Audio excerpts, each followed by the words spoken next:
Hello everyone, my name is Dr. William Hale and I'm here today to talk to you a little bit about effective communication. Remember we met this, we get the department together real quick just so we can talk about the communication. We know we have an appointment, we all have to be in the auditorium in just a little while, so I'm going to try to make this within 5 minutes or less. We're going to talk about some effective ways for effective communication. We're also going to talk about things we need to address as far as communication goes and some ways to de-escalate information, a student as well. Or other issues with communication. I've got to throw some pictures on here to kind of make it more interesting. So since it's a science department, I thought there would be no problem. This slide here is actually the COVID-19 virus, color enhanced, but that's what it is. Some effective communication for higher education from best practices. Make sure the information comes from not from just the top down, but also vertically as well and horizontally as well. So all echelons are able to be heard, have an open door policy. Shared governance for the goals, that means make sure that everybody's had an impact on what the decisions are, what we're going to be doing. Because it should not just have that directions just be one person either. So make sure those goals are determined by everyone. Involve the entire learning community. Don't just have the department, but have the school, have the students, have the community involved in the learning process as well. This will make it more interesting and make people be more understanding of what's going on in the school. Also, remember the web's content is basically what people see about the school. This is how we represent the school, and that's what people see the most. If they're trying to come to the school, they look at the website, make sure it's updated, make sure it has updated, make sure it has information on that people need that is useful. Have some sections there just for students, maybe just for staff as well. Maintain a social presence as well. This is a good informal way for people to keep in contact with one another, to keep them from dropping out or keeping them from becoming unmotivated.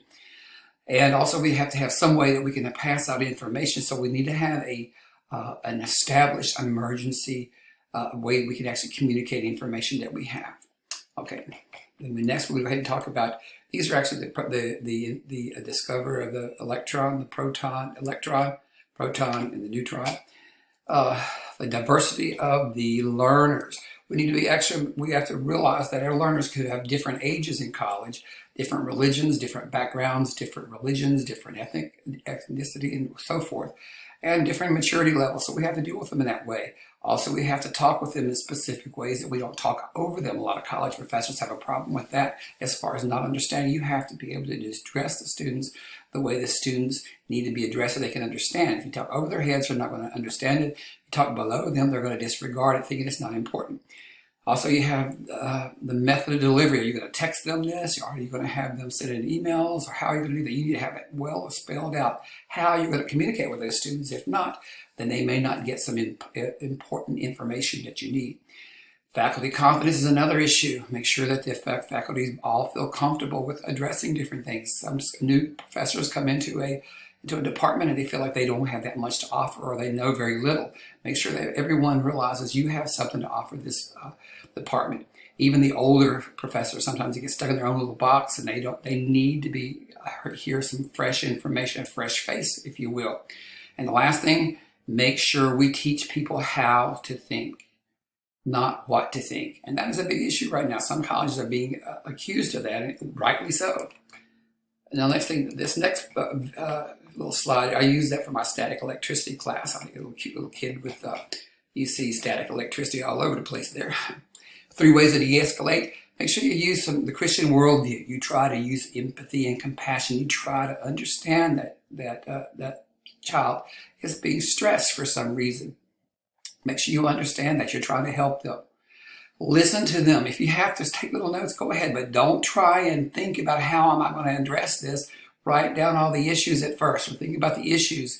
Don't try to solve the problem while he's talking or she's talking. Listen to them. And also make sure that you tell the options that the student can have, different options they can have. Here's the references. I didn't use the references for the slides because this is just for us for the pictures. These are the references for everyone. So I use those during the presentation. And lastly, and probably most importantly, just remember to smile because it goes a long way. Thanks for your attention, and let's get to the auditorium. Take care.